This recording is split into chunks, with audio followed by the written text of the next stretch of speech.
तो उपशम सम्यक दर्शन होता।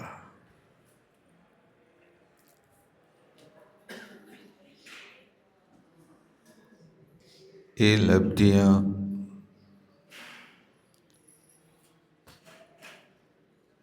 एक अनादि मिथ्या दृष्टि करता है। जिस जीव ने अनादिकाल से लेकर आज तक कभी सम्यक दर्शन प्राप्त नहीं किया, ऐसा अनादि मिथ्या दृष्टि जीव है। उस जीव के जो परिणाम निर्मल होते हैं और संसार से भयभीत होता है, तो ये सब प्रक्रियाएं हुआ करते हैं। एक दूसरा जीव होता है जिसको शादी मिथ्या दृष्टि कहता है। शादी मिथ्या दृष्टि का अर्थ होता है कि जिस जीव ने पहले सम्यक दर्शन प्राप्त किया लेकिन बाद में छोड़ दिया, ऐसे जीव को शादी मिथ्या दृष्टि कहता है।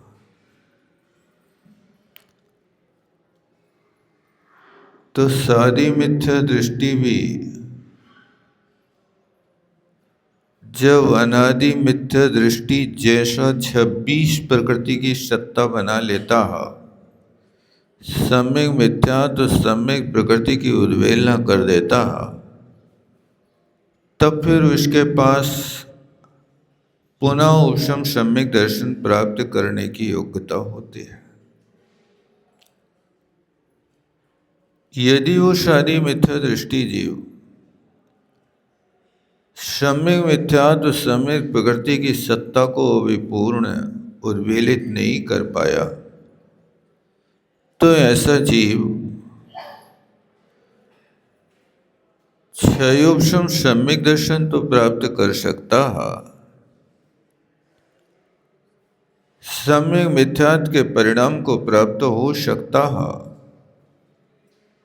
लेकिन उपशम सम्यक दर्शन को प्राप्त नहीं कर सकता। बस इतना ध्यान रखना, उपशम सम्यक वही जीव प्राप्त करता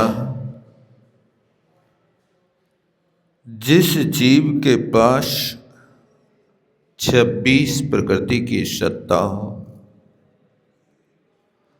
और कुछ कारण ऐसे हैं कि 26 की सत्ता वाला होकर के भी संगी हो, पंचेंद्री हो, पर्याप्तक हो, गर्भज हो, जागृत हो, ये सब चीजें उसके साथ निमित्त और होना। जागृत हो का अभिप्राय है कि उस जीव के पास महानिद्राओं का उदय नहीं होना चाहिए। महानिद्राओं के काल में जीव को कोई होश हवास नहीं रहता, और निद्रा प्रचला प्रचला स्थान गृत्ति, ये महानिद्राएं, इन महानिद्राओं का अभाव हो, वो गर्भज हो, समूर्छन जीव उपशम सम्यक दर्शन प्राप्त नहीं कर सकता।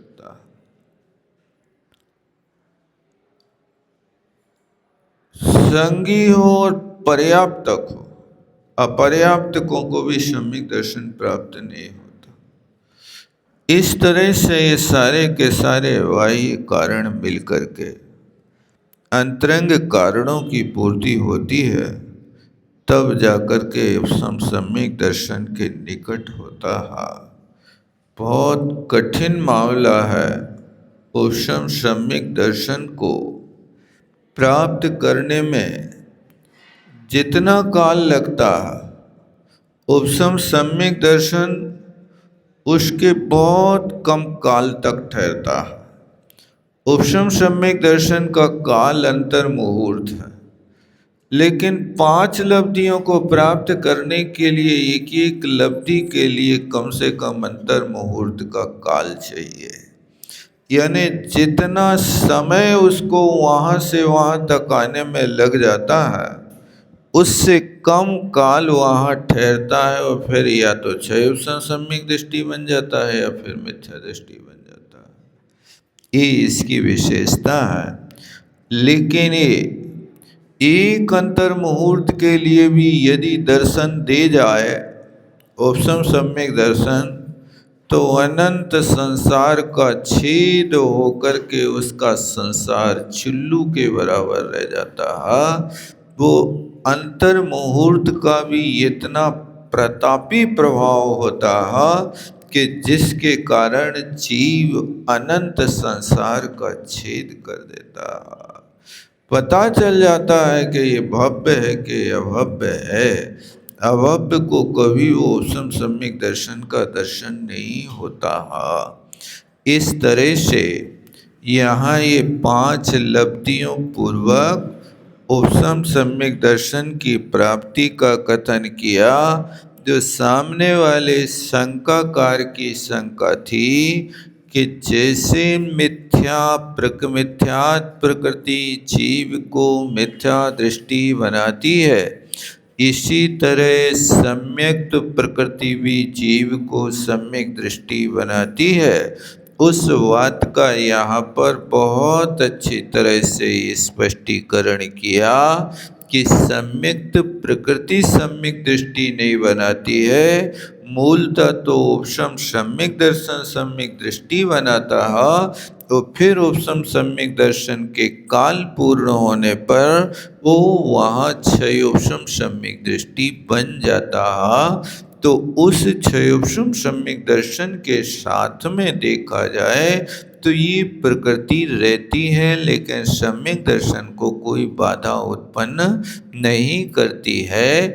इस प्रकृति का स्वभाव ही है कि ये प्रकृति चौथे से 7वें गुण स्थान तक ही उदय रहेगी, इसके नीचे उदय नहीं आएगी।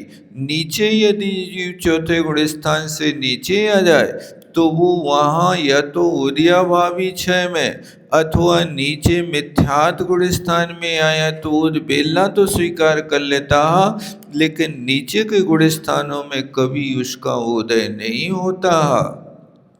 ये उस सम्यक प्रकृति का स्वभाव है।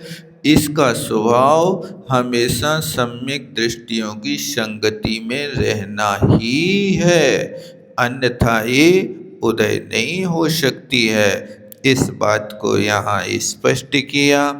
अब आगे आचार्य महाराज इसी बात को और स्पष्ट करते हैं। ये तो जैसे इन महाराज ने कहा और ये भी कह दिया कि वो सम्यक जो है, सम्यक तो प्रकृति कर्म है, लेकिन सम्यक दर्शन कर्म नहीं, आत्मा का गुण है। ये आत्मा का गुण प्रकट हुआ है, वो प्रकट नहीं कर रहा है। और फिर कहा कि इसी प्रकृति के उदय में तीर्थंकर नाम कर्म का बंध भी होता। देखा जाए तो क्षयोपशम सम्यक दृष्टि जीवों की संख्या बहुत है। उपशम, छायिक और छायोपशमिक, इनमें यदि देखा जाए तो क्षयोपशम सम्यक दर्शन इन तीनों सम्यक दर्शनों में कैसा है पता है? सस्ता है, सुंदर है और टिकाऊ है। सस्ता क्यों है? सस्ता इसलिए है कि बिना कारण परिणाम के हो जाता है। यदि उपशम सम्यक दृष्टि को सम्यक तो प्रकृति का उदय हो गया तो कोई करण नहीं करना है आपके लिए। और चौथे के चौथे गुण स्थान में सिर्फ आपका नाम बदल गया। जो उपसम सम्यक दृष्टि थे ना, वे 6 उपसम सम्यक दृष्टि बन गए। ऐसा हो जाता है। तो ये कैसा है? बिना करण के होता। दूसरी चीज, यदि जीव मिथ्या दृष्टि बन जाए और मिथ्यात गुण स्थान में कुछ काल तक ठहर जाए, तो फिर इसका काम 2 करण से हो जाता। कोई मिथ्या दृष्टि जीव दीर्घ काल तक पहले गुण स्थान में रहे, फिर चौथे आदि गुण स्थान में जावे, तो 2 करण से 6 उपसम सम्यक दर्शन हो जाता। 3 करण नहीं करना पड़ते। अदाकरण और अपूर्व करण, इन 2 करणों से काम होता। इसलिए कैसा है? सस्ता है और सुंदर है। सुंदर का अर्थ क्या है? सबको हो जाता है, चाहे त्रयंच होवे, चाहे नारकी होवे। देखो, सम्मूर्छन जीव को उपशम सम्यक दर्शन तो नहीं हो सकता, लेकिन 6 उपशम हो सकता है। कितने हैं सम्मूर्छन संगी पंचेंद्री जीव? असंख्याते जीव स्वयंभू रवण समुद्र में पड़े 1,000 योजन की अवगाहना वाले। इतना विशाल शरीर तो लिए हैं, लेकिन इतना विशाल शरीर लेकर के भी 3 करण के परिणाम को धारण करने की योग्यता उनको है ही नहीं। क्यों नहीं है? क्योंकि उपशम सम्यक दर्शन की उत्पत्ति गर्भजों को होती है, सम्मूर्छनों को नहीं होती है। और कोई जीव यहाँ उपशम सम्यक दर्शन करके मिथ्या दृष्टि बन जाए और वो वहाँ पर सम्मूर्छन संगी पंचेंद्री त्रियंच मच्छ जैसा जीव बन जाए, तो वो वहाँ पर भी 6 उपशम सम्यक दर्शन प्राप्त कर लेता। 6 उपशम सम्यक दर्शन प्राप्त कर लेता है, पंचम गुण स्थान काल पा लेता है, और अंत में समाधि को धारण करके वो 16वें स्वर्ग भी चला जाता। यहाँ मनुष्य है, जिंदगी भर छान के पानी पिए, जिंदगी भर सामायिक करे, पंचम गुण स्थान के व्रत पाले, तो मर के दूसरे स्वर्ग में जावे, लेकिन वो सम्मूर्छन होकर के भी समुद्र के बीच में रह करके 1,000 योजन की अवगाहना को 1 कोटि वर्ष पूर्व तक ढोता रहता है। और ऐसी विषम परिस्थिति में रह करके भी वो अपने ऐसे लब्धि स्थान बना लेता है कि वो वहाँ पर जलचर होकर के भी शुक्ल लेस्या बना लेता है। तो शुक्ल लेस्या बना करके, क्योंकि 12वें स्वर्ग से ऊपर जितने जीव जाते वे सब शुक्ल लेस्या से जाते हैं।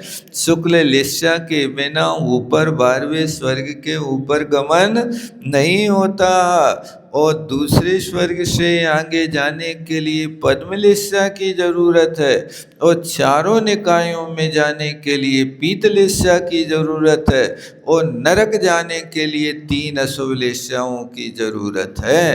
कापोतलेस्या है तो तीसरे नरक तक जा सकते हो, नील लेस्या है तो 5वें नरक तक जा सकते हो, और कृष्ण परम कृष्ण लेस्या है तो 7वें नरक तक की यात्रा हो सकती है। ये दुकान खुली है, कौन सी पसंद है आपको बताओ? हैं? ई बाजी मारो यों श्रावक व्रत पाल, स्वर्ग शोलम उपजावे, तहते चैनर जन्म पाए, मुनि होश जावे।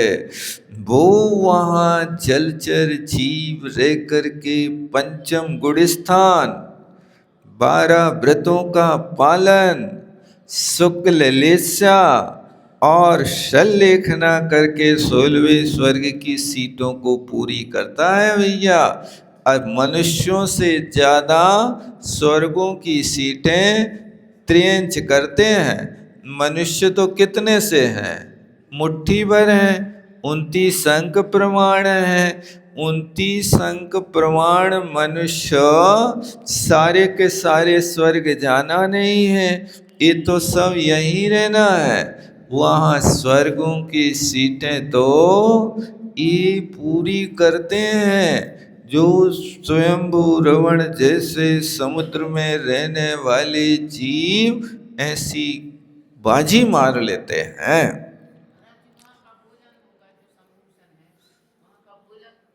भोजन की चिंता काहे करत हो तुम लोग? देखो, सबके लिए सब जगह एक जैसा व्यवहार नहीं होता। अब आप कहोगे भोजन की बात पूछ रहे हैं, अतिथि समविभाग की काहे नहीं पूछ रहे हैं? 12 व्रत हैं उसके पास, तो 12 व्रतों में एक अतिथि समविभाग व्रत भी तो है। अतिथि समविभाग करत हुई है कि नहीं हुई है? जिस क्षेत्र में रहता है वहाँ कोई अतिथि मिलते ही नहीं, मनुष्य है ही नहीं, लेकिन इतना है परिणाम की अतीव निर्मलता है। एक त्रियंच व्रती होकर के सूखे पत्ते बटोर को दूसरे व्रती त्रियंच को खिला देता है, जे उसका अतिथि समविभाग हो जाता है। ये उसके परिणाम बन जाते हैं। अब इनका भोजन क्या है? तो अब जहाँ रहते हैं वहाँ का पानी बहता रहता, उस पानी से अपना सेवन कर लेते हैं। मिट्टी वगैरह रहती है उसको सेवन करके अपना काम कर लेते हैं। एक अपने अपने क्षेत्र में रहने के लिए उनकी व्यवस्था उस कार्य को करते हुए भी क्षम्य है। विपत्ति काले मर्यादा नास्ति। विपत्ति के काल में उनकी मर्यादा नहीं होती। मनुष्य के लिए जो व्यवस्था है कि तुम कर सकते हो, त्रियंच अनुमोदना करके और व्रती बन के स्वर्ग जा सकता, आहार की अनुमोदना कर ले, लेकिन मनुष्य अनुमोदना करके पूरा फल नहीं पा सकता। क्यों? आपके पास शक्ति है, आपके पास संपदा है, आप स्वयं उस कार्य के लिए समर्थ हैं, आपके पास समझदारी है, बुद्धिमानी है, आपके यहाँ अतिथि का आगमन है। ऐसी परिस्थिति में आप नहीं दे रहे हो तो प्रमाद की बहुलता है। लेकिन अब वे बेचारे दे नहीं सकते। कोई कुत्ता अणुव्रती बन जाए और वो तुम्हारे चौके में आहार देखवे आ जाए और आहार देखते देखते मन में हुए जैसे छोटे बच्चों को करते ना, हाथ लगा ले, कोई कुत्ता सोचे मैं भी हाथ लगा लूं। लगान दे कि नहीं लगान दे? अरे अणुव्रती है भाई साहब, पंचम गुण स्थान है, शुक्ल लेशा हो सकती है, स्वीकार कर लो। क्यों, क्या बात है? ये तज्जाति का प्रभाव है कि वो जाति नीच गोत्री है। उस नीच गोत्र के साथ आप यहाँ क्षेत्र में आएगा तो भी वो अशुद्धि की कोटि में आ जाएगा। ये सब अपने अपने द्रव्य क्षेत्र काल की परिस्थितियाँ हैं, उनको जो यथासंभव है अपनी उधर पूर्ति विवेक से कर लेते हैं। आहार क्या वस्तु है? एक आहार संज्ञा है, और आहार जब भी होता है ना तो आहार में माया और लोभ कषाय की उदीर्णा होती है। असाता वेदनी की उदीर्णा तो है ही, लेकिन आहार जब भी होगा लोभ कषाय होगी, माया कषाय होगी। ई कषायों से, अभी आप लोग जीवकांड पढ़ रहे हैं ना, जीवकांड में प्रारंभ में आया है, माया लोहे ररिपु बाहारा, यानी आहार संज्ञा है तो आहार संज्ञा में माया और लोभ की पूर्णता होती है। इसलिए आहार से परहेज किया करो, बार बार नहीं खाया करो, और एक बार खा के प्रत्याख्यान कर दो, नहीं इस चीज की जरूरत नहीं है, तो आप माया कषाय और लोभ कषाय से सहज में बच सकते हो। इस तरह से यहाँ पर एक कथन पूर्ण हुआ। अब अपन आगे चलते हैं। 204 नंबर का कलश है,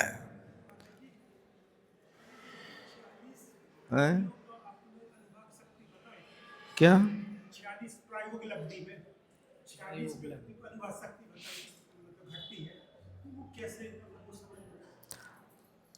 देखो, अनुभाग शक्ति की मुख्यता तो क्षयोप समलब्धि में है, प्रायोग लब्धि में तो बहुत आगे पहुंच जाता है।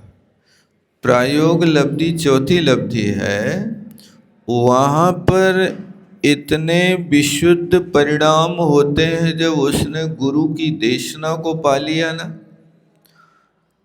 तो देशना को पाकर के लगता है ओहो ये मेरा स्वरूप है और मैं कैसी विपरीतता कर रहा हूं। उस बात को सुनकर के अंतरंग में परिणाम इतने विशुद्ध होते हैं कि जैसे पानी में अग्नि घुस जाती कि नहीं घुस जाती, प्रवेश करती, देखी कभी आपने? कहाँ से गई, कौन से द्वार से गई? पानी में अग्नि आई तो पानी और आगी की दुश्मनी है कि मित्रता? इतनी दुश्मनी है जैसी बिल्ली चूहे की है। यदि पानी आग में डाल दो तो आग बुझ जाएगी, और आग के ऊपर पानी रख दो तो पानी खोल जाएगा। हुआ ना अंतर? डायरेक्ट नहीं, इनडायरेक्ट। तो जैसे उस पानी में आग कहाँ से प्रवेश कर रही है, इसी तरह जब विशुद्धि के चूल्हे पर सवार होते हैं तो लब्धि स्थान की अपने आप में आग पानी में प्रवेश कर जाती है, आग लोहे में प्रवेश कर जाती है, और फिर उसके बाद में उसका प्रयोग कर लिया जाता है। लोहा गर्म हो जाता है तो मन माफिक आभूषण बना सकते हैं। जब लोहा गर्म होता है तभी आप मन माफिक आभूषण को हो या हथियार को, उस गर्म लोहे के कारण ही लोहे को हसिया, खुरपा, तलवार, चक्कू बनना पड़ी। काश वो गर्म नहीं होता तो कौन की ताकत थी कि लोहे को वो हसिया बना देवे? बना सकते हो? कौन की ताकत है कि लोहे के ऊपर एक घन पटक देवे? तो जैसे लोहा गर्म हुआ तो उसको काट काट करके, खन पटक पटक करके उसको जो जी में आया वो बना दिया। इसी तरह आत्मा जब कसाई की गर्मी चढ़ती है तो मन मापिक 84 लाख योनियों में से जिस योनि का निर्माण करना चाहे वो कर लेती है। और जैसे ही वो ठंडा होता, ठंडे लोहे से कोई मन माफिक आभूषण नहीं बना सकता। ठंडे लोहे में कोई गन पटकता कि नहीं पटकता? क्या जरूरत, जानते हो कि ठंडे लोहे को यदि तुम घन पटकोगे तो तुम्हारे हाथ में चोट आएगी, ठनक आएगी। कोई ठंडे लोहे पे घन नहीं पटकता, पटकता है तो गर्म पे। इसी तरह तुम ठंडे बने रहो, तुम ठंडे रहोगे तो खूंखार शिकारी कुत्ते भी राजा श्रेणिक छोड़ देवे तो वे कुत्ता भी शांत हो जाए। 500 कुत्ता जहां पर ऐसे खूंखार और मालिक कहे के जाओ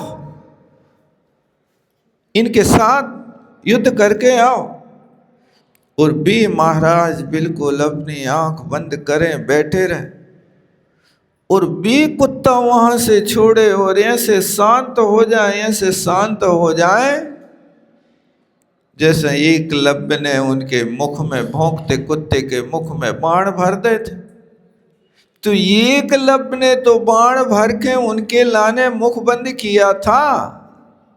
उन यशोधर मुनि महाराज ने कौन से बाण भरे थे कि जिसके कारण वे दूरी पे खड़े रहे, देख नहीं पाए। यही तो विशुद्धि परिणाम का जादू है कि इस विशुद्धि के निकट जो आता है वो बिल्कुल शांत हो जाता है, तो वहां पर वो अपने आप विशुद्धि आती है। तो जो चतुस्थानी अनुभाग बंद करने की परिणाम संक्लेशता से आ रहे थे, अब वो संक्लेश खत्म हुआ तो पारा गिरता गया, गिरता गया। कहाँ तक आ गया? आप नापते हो ना, क्या बीपी नापने का यंत्र होता है, अब वो बांध देते हैं डॉक्टर लोग पट्टा यहाँ पर, तो और यहाँ अपने हाथ में और रखते हैं, यहाँ से प्रेशर देते हैं और वहाँ वो चढ़ रहा है। क्या चढ़ रहा है? पारा चढ़ रहा है ना। वो पारा कहाँ चढ़ रहा है? तुम्हारे शरीर में चलने वाले खून की रफ्तार को नाप के आ रहा है। जब तक उसमें प्रेशर दे रहे हो तब तक वो ऊपर चढ़ रहा, प्रेशर देना बंद किया वो नीचे लुढ़क के आ जाता, फिर नहीं चढ़ेगा। इसी तरह विशुद्धि का प्रेशर दोगे तो ऊपर तक वो विशुद्धि बढ़ जाएगी, और जैसे ही प्रेशर विशुद्धि का कम हुआ नीचे पारा लुढ़क के आ जाएगा। कितने नंबर पे आ गया? बस यही स्थिति है कि ये जहाँ परिणाम आपकी मंद कसाई जितनी कर सको उतने आप घन की मार से बचे रहोगे। लोहा जब तक ठंडा रहेगा तब तक कोई छूने वाला नहीं है। गर्म होगा तो फिर आराम से नहीं, संभ्रम से घन पटकते हैं। कभी देखना लोहरगढ़ियों को यहाँ खड़े हो करके, वे दनादन बिना रुके बिना सांस लें और ऐसे उनके हाथ चलते हैं कि देख के लगता है कि मशीन चल रही क्या। एक गर्म लोहे की दशा है।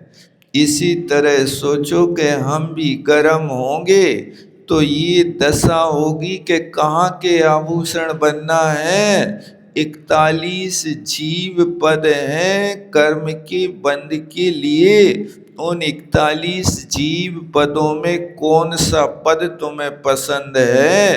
पृथ्वी, जल, अग्नि, वायु और साधारण में यहाँ सूक्ष्म बादर, 2 इंद्री, 3 इंद्री, 4 इंद्री, असंगी, संगी, मनुष्य, त्रियंच, इन 17 पदों को दूना करो। पर्याप्तक अपर्याप्तक से 34 बनाओ। फिर सामान्य केवली, तीर्थकृत केवली, आहारक शरीर, देव शरीर और एक नार की शरीर, ये 41 जीव पद कर्म के बंध के योग स्वामी हैं।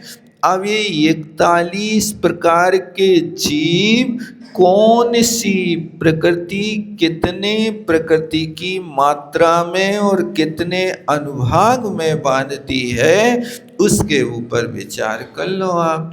जितना नीचे पारा गिरेगा कषाय का, आप उतने ऊंचे उठेंगे। ये विशुद्धि से वो दुस्थानी कर देता है पाप प्रकृतियों के अनुभाग को, और पुण्य प्रकृति के अनुभाग को चतुस्थानी कर देता है। वो ये अपने आप ऑटोमेटिक प्रक्रिया चलती रहती है, करना कुछ नहीं है आपको। बस आप तो मन को, वचन को, काया को शांत बैठाल दो और अपने आप में माला फेरो, अहमिक को खलु शुद्ध।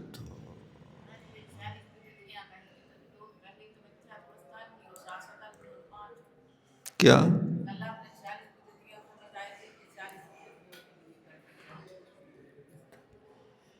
कौन के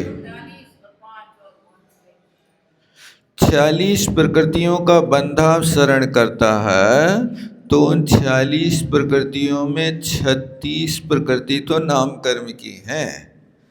पहले गुणस्थान की 13, दूसरे गुणस्थान की 15 और चौथे गुणस्थान की 5, तो कितनी हो गई?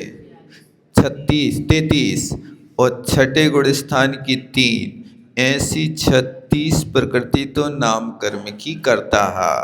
और फिर पहले गुणस्थान का नपुंसक वेद, स्त्री वेद, इनके मोहिनी कर्म की 4, अरति शोक मोहिनी की 4 करता, सो कितनी हो गई? 36 और 4। नीच गोत्र का, अशाता वेदनी का, ऐसी कुल मिलाकर के 46 प्रकृतियों के बंध से हटा देता है। उसका नाम बंधाप शरण है। वहाँ प्रयोग लब्धि में प्रवेश करता है। तो इस तरह से उसका एक काम होता रहता है। कुछ संस्थान भी हैं, अशोक संस्थान कितने हुए? अभी 42 हुए ना, और 4 अशोक संस्थान है, ऐसे 46 हो जाते हैं। संस्थान तो नामकरण में आ गया, ज्ञानावरणी दर्शनावरणी में ऐसे 46 का होता है कुल मिलाकर के। स्त्रीवेद, नपुंसक वेद, अरति शोक, ये 4 तो मोहिनी की हैं। 40 असाता वेदनी हैं और नीच गोत्र है, और बीच में कुछ हैं प्रकृतियां ऐसा हैं। 4 आयु तो करते ही है, चारों आयु का बंधाव शरण कर रहा है। ऐसा आगे पहुंच जाता है कि देवायु का भी बंध नहीं करता है। तो 46 प्रकृति ऐसी होती। इन 46 प्रकृतियों में 34 बंधाव शरणों में सबसे पहले बंधाव शरण वो नरक आयु को हटाता है, नरक आयु को खिसकाता, फिर त्रेंच आयु को खिसकाता है। ऐसी है। अब अपन कलश देखते हैं। 204 नंबर, पृष्ठ 418। बहुत मज़ेदार कलश लिखा है आचार्य महाराज ने। याद हो सके तो कर लेना, और न हो सके तो भाव याद कर लेना। और जो समय सार के विषय में सोच रखने वाले हैं वे अच्छे से इस कलश को समझ लेना, इसका अर्थ क्या है। कर्मैव प्रवितर्क कर्तृहतिकै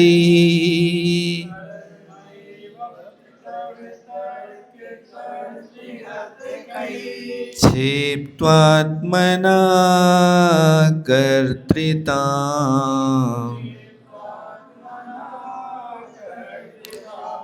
कर्तात्मैष्विकथञ्चिदत्त चलिता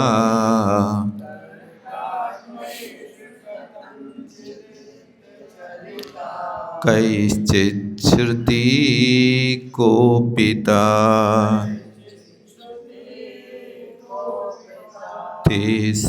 तेषामुद्धत मोहमुद्धृत धियाम्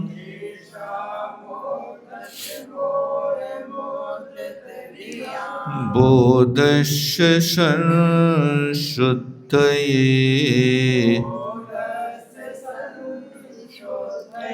स्याद्बाधप्रतिबन्धलब्धविजया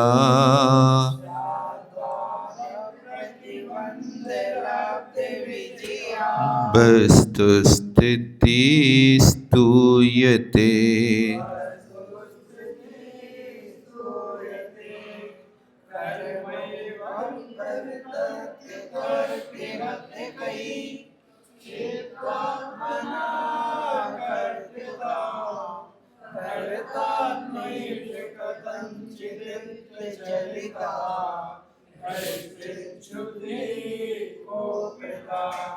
मोदक मोहे मोदित दिया मोदस्ति संसुते सात्वादक प्रतिबंध लब्ध विजया मस्तु स्थिति स्तूयते। अब यहाँ कहते हैं, पढ़ते तो बन जाएगा ना कलसा, थोड़ा सा संधि विच्छेद करके पढ़ेंगे तो समझ में आ जाएगा। अब यहाँ कहते हैं कैश्चित्, दूसरी लाइन में देखेंगे, दूसरी लाइन के दूसरे चरण में कैश्चित् श्रुति, कैश्चित् के साथ संबंध हथकई, इस शब्द का प्रयोग करते हैं। आचार्य महाराज भी लग रहे कि जैसे इस कलसा को लिख रहे हैं तो एकांतवादियों के लिए धौंस दिखा रहे हैं, वर्षना कर रहा है। कैश्चित् हथकई, कोई आत्मघाती, हथकई माने जिसने अपना हनन कर लिया, पर का नहीं। किससे हनन हुआ है आपका? आपकी धारणा से। वस्तु जैसी है वैसी है, लेकिन अंदर में जो राग देश का तूफान खड़ा हो जाता, और राग देश के तूफान को किसने खड़ा किया? आपको बहुत संकलेश हो रहा है, बहुत डिप्रेशन में जा रहे हैं, वो वहां रिमोट चालू किया किसने बताओ? सामने वाला व्यक्ति रंग मंच पे नाच कर रहा है, उस व्यक्ति को वो ही काम करना है। उस नाटक पे रहने वाले, रंग मंच पे रहने वाले व्यक्ति को देख करके आपको आनंद आ रहा कि कलेश आया, संकलेश आ रहा? क्या आ रहा बताओ? परिस्थिति क्या है? यदि उस रंग मंच पे तुम्हारो भारत हारे तो क्या करोगे? हैं? टीवी तोड़ दें? कौन देगा? जो जीत रहे हैं वे दे देगा तुम्हें? हैं? और भारत जीते तो यानी तुम्हें फोड़ने की आदत है, या तो टीवी फोड़ो या पटाखे फोड़ो, खर्चा तो दोनों में है। यहां टीवी मिटेगी, वहां जीवों का घात होगा, कोई के घर में आग लगेगी। रोज तो पढ़ते हैं फलानी फैक्ट्री में आग लग गई, बेचारे इतने जीव। अभी कुछ दिन पहले हरदा में फटाके की जली, अब फिर सूरत में जल गई। ये सब चीजें देखो कि तुम्हें टीवी फोड़ने और फटाके फोड़ने का जो परिणाम है, फोड़ना क्रिया तो एक है, लेकिन फटाके राग में फूट रहे हैं और टीवी देश में फूट रही है। ये राग देश की बेतरनी से बाहर निकले कहां? विचार तो करो। दो लड़ेंगे तो एक तो हारेगा, हारेगा कोई भी व्यक्ति, दो ही तो जीत नहीं सकते, एक को तो हारना है। इसी तरह यहां पर तुम विजय करना चाह रहे हो, राग देश लड़ाई विशुद्धि परिणाम की होवे। यदि विशुद्धि परिणाम की जीत होवे तो करण परिणाम के फटाका जल जाए, और यदि संकलेश परिणाम की जीत हो जाए तो आत्मा की दुर्गति हो जाए। यही तो हो रहा। कर क्या रहे? तो कहा आत्मघाती यानी राग देश मोह आदि का परिणाम पर का घात नहीं करता है, अपना ही घात करता है। इसलिए परहेज करो। हमें लगता है कि हम छलते दूसरों को हैं, लेकिन छाले आत्मा पे पड़ता है। नहीं होता है ऐसा, क्योंकि व्यक्ति पाप करेगा यहां, वो भोगेगा नरक में। नरक में पाप नहीं कर रहा, नरक जो मिला है वो यहाँ मनुष्य त्रियंच गति में तुमने ये उपद्रव खड़े करे हैं, मुसीबत खड़ी करी है, उसका फल वहां मिल रहा। तो वे नारकी भी तो हुड़दंग लीला मचाते हैं, वे वहां से निकलेंगे सो यहाँ सिंह और सियार बनेंगे, उनके पाप का फल होगा तो वे क्रूर सिंह सियार बनेंगे, और मनुष्य के पाप का फल होगा तो नारकियों में भोगना पड़ेगा। नारकियों से तो त्रियंच गति फिर भी थोड़ी कम कष्टप्रद है। कम है कि ज्यादा है?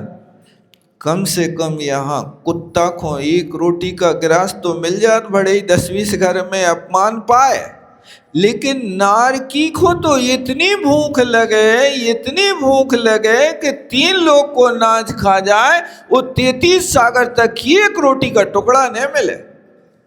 ऐसे ही है ना?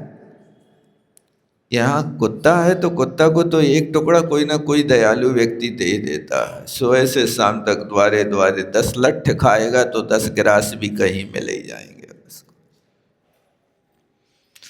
मतलब कुत्ते के भाग में एक रोटी का टुकड़ा है, लेकिन नारकी के भाग में वो भी नहीं भाई साहब। उस नारकी के लिए इतना लंबा काल 33 सागर तक भोगे, उसके बाद भी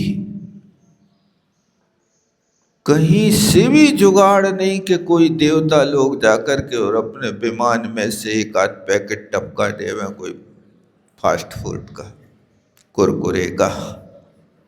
इतनी दया नहीं आती। जबकि नारकियों को भेड़ावे के लाने तीसरे नरक तक तो जाते हैं, एक भी पैकेट नहीं गिराएंगे, लेकिन वहां नारकियों को पूर्व वैर उत्पन्न कराएंगे। पता है जे कौन है तुम्हारा? जे तुम्हारी माँ नहीं है, जे आंखों में काजल नहीं आज रही थी, तुम्हारी आंखें फोड़ रही थी। अच्छा, अब वो उनके ही प्रतिभाव बुरे करने लगता, उन्हीं को मारने दौड़ने लगता। इस तरह से ऐसी परिणति का नाम आत्मघाती है।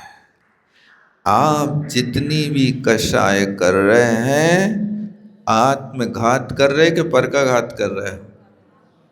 पता है आत्मघात हो रहा है, फिर भी जानबूझ के अंध बने, फिर भी आंखों पे पाटी बांध रखी है। आंखों पे पाटी बांधने वाली तो एक गांधारी थी दुनिया में।